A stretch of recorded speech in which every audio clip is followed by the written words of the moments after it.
I've got some news that's going to upset some Jey Uso fans in this video. I'm going to tell you exactly what that is and why it will make you upset. Because when I saw it, well, I was a little outraged there for a minute. Then I got over it. So, look, Jey Uso, he is about a week removed away from losing the Intercontinental Championship at the hands of Braun Breaker. Main event, Monday Night Raw. Of course, we knew the Bloodline was going to get involved. It was pretty straightforward, right? You knew going in that there's likely going to be a title change here, and, well, it's part of the plan. Why is it part of the plan? Well, because we got Survivor Series coming up. We know that we're going to get a Bloodline versus Bloodline match, probably in the Men's War Games match. Maybe a Crown Jewel, who knows? But we knew that that was where they were going. He had teased interactions with Jimmy. Jimmy tried to make things right with his brother. His brother wasn't interested. He is still not a Roman Reigns fan, rightfully so. Roman's done some things, right? You just can't say sorry and move on. There's going to be a little bit more than that.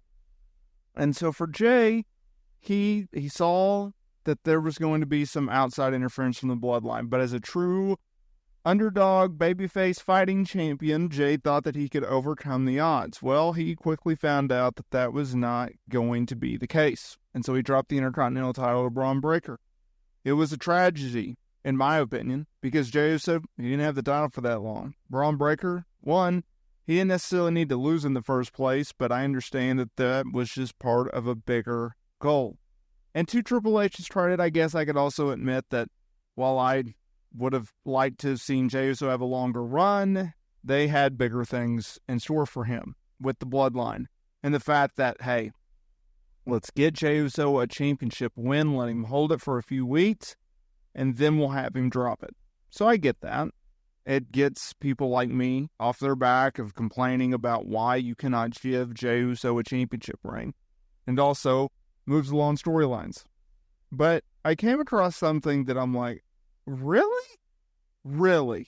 And I wanted to share it because it's an interesting stat and it's probably going to upset some of y'all. So on WrestleVotes Radio, it was noted that Jey Uso's Intercontinental Championship reign was the shortest for a first-time title holder since Finn Balor in 2019 when he was involved with Bobby Lashley and Lio Rush was also in that match at the Elimination Chamber 2019 PLE or pay-per-view event.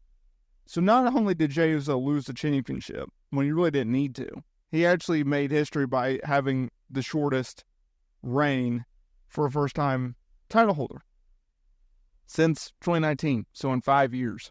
So that just adds salt to the wound. That just adds insult to injury, or whatever cliche metaphors you can make out of it. I had pitched going into this match, you have Jey Uso beat Braun Breaker. Beat him clean. It elevates Jey. Or not even do a rematch with Braun. And that way, you can keep the championship on Jey. You can keep Braun strong by not having him do a job. And you can still go with the Bloodline versus Bloodline storyline. I had originally pitched, why don't you have Jey and Sami Zayn go after the tag team titles and then have the Bloodline cost them the championship win? Because we know going into Survivor Series, War Games match, you're going to need 4-on-4. So you have Jacob Fatu, Solo Sikoa, the Tongas on the heel side. You have Roman Reigns, you have Jimmy, you have Jey, and you need a fourth guy. So who do you get as that fourth guy? Well, you have two options. One of which was undisputed WWE champion Cody Rhodes. Someone that I didn't necessarily want to see in that spot, nor think that he would have that spot. What was your other option? Sami Zayn. Sami Zayn has more of a history with the Bloodline, has more of a history with Jey and Jimmy and Roman and Jacob, or Solo Sikoa in this case. And unlike Cody, he doesn't have much going on. He's an honorary Uso, right? Why not have him be part of the tag team or the faction? It makes more sense. That way, Jey keeps his title. You bring in a reasonable way for Sami to be part of it. You make up your Survivor Series War Games teams. bada boom, bada bing, you're off to the races. They obviously did not do that. Now, I think that Braun Breaker has a ton of potential.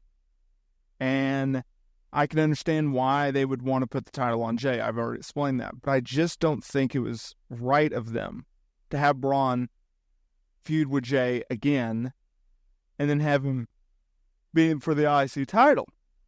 I just didn't think that was necessary, right? You could build up Braun for a little bit longer and you can keep the title on Jey, right? Just because you have big plans for Jey with the bloodline, you want him to be aligned with Jimmy and Roman and whoever is the fourth guy, doesn't mean that he can't be a champion. Like, I just don't understand that, right? Because you can have him part of it, him still be a champion. He can, I know this is crazy to think about, but you can have Jey work both Monday Night Raw and SmackDown, right? We're not on a hard brand split anymore. It's more of a soft served. Get that frozen yogurt out there, y'all. Like, that's where we're at with WWE's quote-unquote brand split or their roster split. They have it, but they kind of bend it. You can make the case whether it's under Triple H, whether it's under Vince McMahon. They've always had that, right? They've never stuck with a hard brand split. And that's okay, because it's their company, and they can do whatever they want with it. I would prefer if they had a hard brand split, but clearly they don't want to do that. And they haven't wanted to do that for years now. So you just kind of move on with it. So instead of having Jey keep the IC title, stay on Monday Night Raw, make appearances on SmackDown, they did what they did there. I don't like it, but it's not my company either.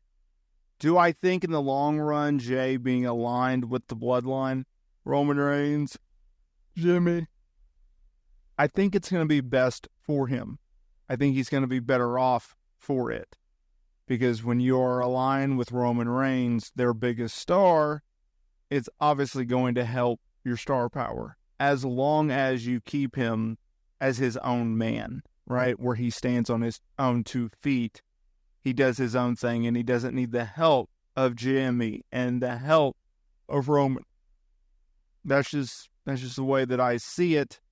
It's something in which is very important to the storyline, to Jey, and where they go coming out of this short-term storyline heading into your Crown Jewels and your Survivor Series, right? So it'll be interesting. Thank you all for keeping those who've made it through this video. I'm sick, and I had to power through that one. So thanks for watching, and I will see you all in the next video.